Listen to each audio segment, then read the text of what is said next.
Hi guys, Brian from Marron Boas here. There are a number of topics in boa keeping and breeding that always raise controversy, and anytime someone asks about one of these topics on Facebook or one of the boa forums, there's always a lot of emotional responses. Today I wanted to go over some of these more controversial topics, provide my opinion, and provide some context on how I arrived at this opinion. And I think this is important because a lot of the people who are newer to the boa hobby see these really emotional responses and they don't really understand why. So hopefully this video will provide some context for some of the newer people to the hobby. If you're new to this channel, this is the place for everything about keeping and breeding boa constrictors in captivity. So if you like what you see, be sure to subscribe so you don't miss any of my upcoming boa videos. The first controversial topic in boa keeping is live feeding. And some people who are new to the hobby have this idea that boas will only eat live prey items, or they may think this is more natural and it's better for your boa to feed it a live prey item. However, this really is not true, and it's generally a much better idea to feed a frozen thawed prey item to your boa. In fact, the only time that I feed my animals a live item is for my baby boas. So in general, it's really hard to get baby boas feeding on frozen thawed from the first meal. So I'll typically provide the first 2 or 3 meals as a live fuzzy mouse, such as to this baby Suriname Red Tail Boa. But then after a few meals, typically they switch over fine to the frozen thawed rodents. And in fact, I would say that probably about 99.99% of the boas in my collection are being fed nothing but frozen thawed rodents. Frozen thawed rodents are safer because there's no chance that they can attack the snake. In addition, it's much more humane to the rodent, and it's also more convenient to the snake keeper because you can keep a good supply of frozen rodents in your freezer and you don't have to deal with having a living rat or mouse in your house. So I would strongly recommend to only feed frozen thawed rodents unless your snake absolutely won't accept them. In fact, it's actually illegal to feed live rodents in a number of countries. The second controversial issue you see a lot in the snake hobby is the issue of hybrid snakes. And by hybrid, I mean just crossing 2 different snakes that normally would never mate and produce young in the wild. And this can be 2 different localities of snakes, 2 different subspecies, 2 different species, or even 2 different genera. So it seems like the hybrids are more common with pythons than they are with boas. Probably the most famous is something called the Borneo bat eater, which is a hybrid of the Burmese python and the reticulated python.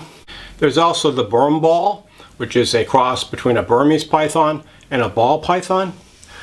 And then there's the cross between the ball python and the Angolan python, which has the catchy name of angry ball. With boas, there's fewer hybrids, and a lot of these are crosses between boa imperator and boa constrictor. And it should be noted that the boa imperator was only recently elevated to a full species. It was formerly considered a subspecies of boa constrictor. So these hybrids may not be as distantly related as some of the python hybrids I just described. In fact, this guy is a 25% true red tail BCC albino boa, with the remaining 75% largely boa imperator. So this is actually the only hybrid animal that I have in my collection.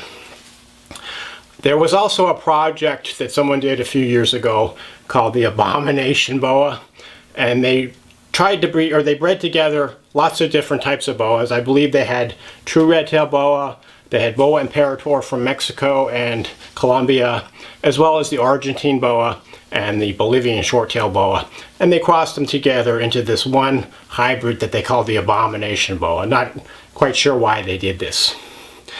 And then I also wanted to mention that there's actually examples of intergenus hybrids. They've crossed a corn snake and a California king snake, and it produces something called a jungle corn, which is 2 different genera. So this is a hybrid that, of course, would never exist in the wild. So how do I feel about hybrids? Well, as I mentioned, this guy's a hybrid. I do have at least 1 hybrid in my collection. I don't think I would ever hybridize a snake myself, although who knows how I'll feel 10 or 20 years in the future. I will say, however, that for my locality projects, I would never hybridize, and that includes locality. So, for example, you could have a true red tail boa, BCC, from Peru and one from Suriname, and although technically they're the same subspecies, they are a different locality, they look completely different, so I would never cross these two. And that goes for any of my locality boa projects. However, when we're talking about a morph boa, it's not quite as clear-cut, and I don't think that it's always a bad idea or wrong to do hybrids for your morph projects, such as this 25% BCC albino. I think what's really important is that you're honest and upfront with the buyer. You let them know exactly, to the best of your knowledge, what the genetic makeup is of the hybrid, and you don't try to misrepresent your animals. You know, one of my main concerns with hybrid animals are people that hybridize localities like Hog Island boas, and then there's a very good chance that they might intentionally or unintentionally be passed off as the real thing. I always see these ads for these hypo hogs that are like a Hog Island boa crossed with a hypo boa, and that's not a Hog Island boa, and they should not call this a Hog Island boa. I've even seen things for Hog Island het for blood, and that just kind of, you know, annoys me, because this is not a Hog Island boa. You know, unless something is 100% Hog Island boa, it should not be misrepresented as a Hog Island boa. And unfortunately, some people who are new to the hobby aren't going to be able to tell the difference, and they may misrepresent the animals down the line as pure Hog Island boas. Another controversial issue with boas in captivity is the issue of inbreeding. And by inbreeding, I mean breeding together two closely related boas. It could be full siblings or a parent and an offspring.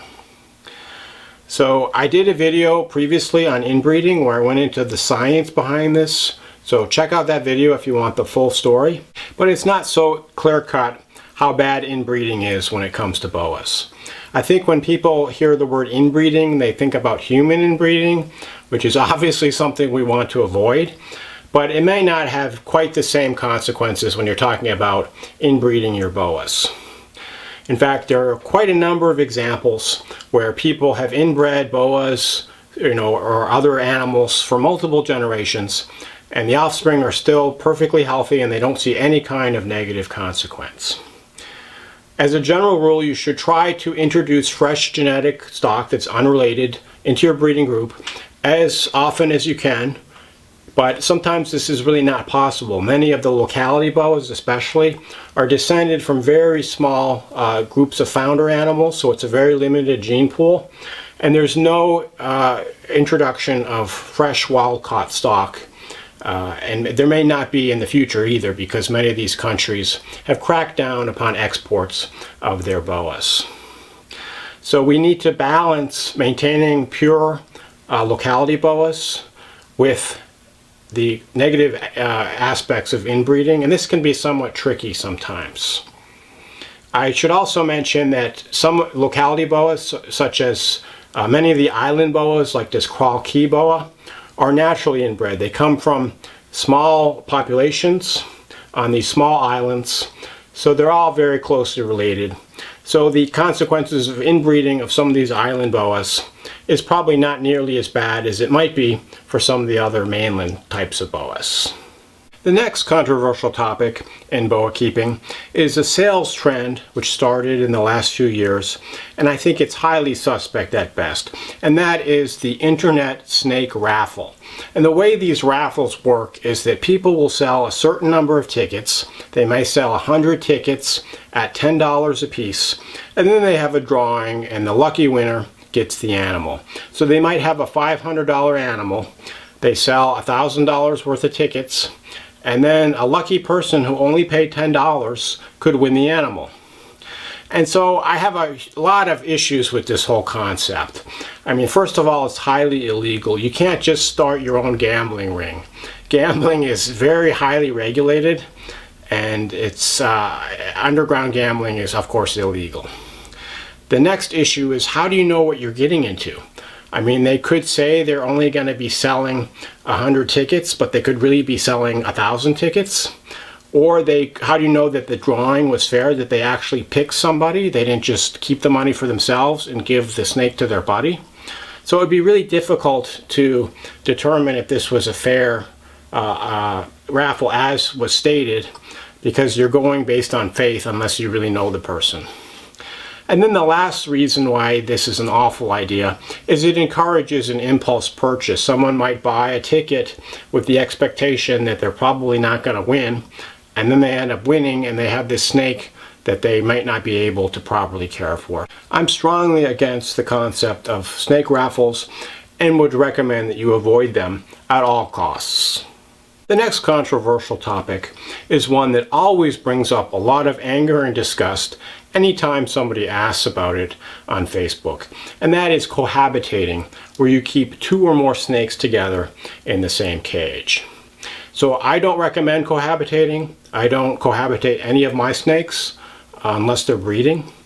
But what I will say is I'm not quite sure why people get so angry and so vocal in their negative opinions about this.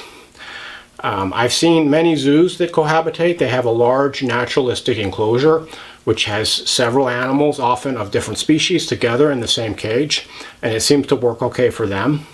And so I would say that as long as you can provide the environmental needs for each individual animal in the group housing, it might be okay. And so of course I'll say that when you cohabitate 2 animals, you have to be very concerned about aggression. One animal might end up eating the other animal, either accidentally or intentionally, and as a result they both might end up dying. And then even if there's no overt aggression or cannibalism, there's a possibility that one animal could be under a lot of stress from a larger, more dominant animal, which might lead to health problems. So in general, I would absolutely not recommend that you cohabitate your animals. But I will say that there are some people who have advocated cohabitating as a breeding strategy. And the only times I will actually cohabitate, of course, are during breeding trials, when my male and female snakes might be together for up to 6 months at a time. And there are some who've advocated that it's better to just put the male and female together permanently, because then you don't have to guess the timing, and whenever the time is right for the male to mate, it's going to happen. Of course, this could also lead to the male not being interested in the female, but that's a separate issue. So I will say that, again, I don't recommend cohabitating, but I don't have quite as strong of a negative reaction to it as some people do. The next controversial topic in boa keeping is the choice of the cage type for your boa. And so this stems mostly around the choice of a rack system to house boas. And I'll say that most people who find this controversial are those who have no experience keeping boas. So as you can see, I have a lot of boas in rack systems. In fact, I think that the rack system is a superior choice than other types of cages, like the plastic snake cages. It's easier to provide the environmental needs that a snake needs in these rack systems, and they're much, much easier to keep clean than other enclosure types. So I think that the fact that rack systems are in general less expensive per unit, and because they contain plastic tubs, people see them as somehow inferior, or it's like this inexpensive, low-budget solution. But as I said before, if you can provide the environmental needs for your snake in terms of the temperature, the humidity, the space, as well as hiding places, any type of enclosure could be okay for your snake. And I actually did a video previously entitled Cage Types for Boas, so you might want to check that video out. But again, I believe that racks in general are a better choice, given that you can provide the right environmental needs for your snake. And I do have some of my snakes in large plastic snake cages. The reason is because they're too large for the racks. But any snake that's not too large for racks, I will generally keep the animals in there. And I think that they do better. They're less stressed out, and it's easier to provide for their environmental needs. Another really controversial type of house for a snake is a glass aquarium, glass fish tank. And I would say that I don't recommend using glass fish tanks for a number of reasons. But I would also say that they're not absolutely inappropriate. They could be used provided that you provide the right environmental conditions for your snake. And of course, it's much harder to do this with a glass fish tank, but if you can do that, then a glass fish tank might be a reasonable choice for a boa cage. The next controversial topic in boas involves breeding certain types of morph boas, and these are called supermorphs. And supermorph refers to an incomplete dominant gene where the animal has the physical characteristics expressed by the gene with just one copy of the gene, but if the animal has two copies, it's got a different physical characteristic, and this is called the super form. And so some of the most common incomplete dominant genes are the motley and the jungle. And so these and some others are known to have or suspected of having health problems with the super form. The motley gene is probably the most infamous example, where the super motley has a phenotype where the animal is mostly black in color, and these animals are stunted in growth and they rarely survive more than a year or two. Another example that's still kind of up in the air is the jungle gene, such as this is a jungle Marron.